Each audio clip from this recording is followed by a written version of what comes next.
Umeniona? Lukamba, do you know that cheating is an atopic habit that whoever attempt on, it might vanish his career? Huh? Na hii ni kwa sababu yoyote yule ambaye anajaribu kuanza kufanya cheating huwa hawezi kuiacha kirahisi mpaka pale ambapo itakuja kumgharimu. Sio maneno yangu, but this is psychological fact kwa wale ambao tayari wana academic nzuri. They know that. Kwamba cheating mara nyingi inakuwa na testi tamu sana kuliko hata asali katika upande wa nafsi. Lakini ni other side, cheating huwa ni chungu mno kuliko hata shubiri kwa wale ambao wana ukuaji wa kiroho. So I'm getting nervous to you, brother. You're not looking like. What's your name? Pamba afu peni yako haiandiki vizuri. Unazuga nini? Yaani jinsi ulivyo na matendo ambayo unayafanya fanani kabisa. Hivi unajua kwamba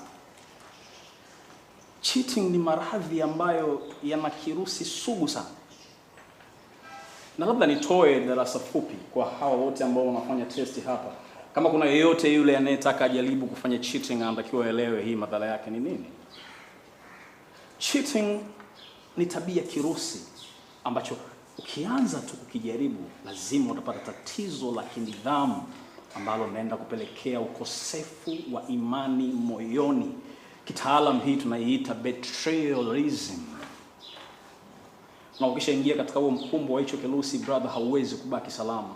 Maana yake ni kwamba hauwezi kuacha kuchiti. Ukimpata mchumba wako utamchiti. Ukimaliza kufanya kazi ukiajiliwa bosi wako utamchiti. Ukiwa na familia watoto wako utawachiti. And finally, bad at all, wewe mwenyewe pia kwa siku utajichiti. So why are you cheating, brother? Let me tell you something. Unaniona mimi? Mpaka nafika hapa leo kuaminika kusimamia hii test ya leo katika maisha yangu ni kwa sababu mimi sijawahi kucheat. Mwalimu samani? Bila samani? Madam ameniagiza kuna mwanafunzi mpya nimeambiwa nimlete darasa hili. Okay. Karibu ingia.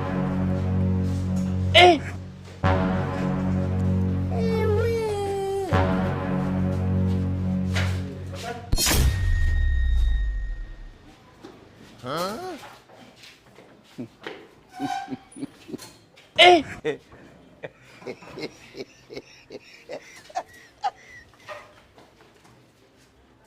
Huh?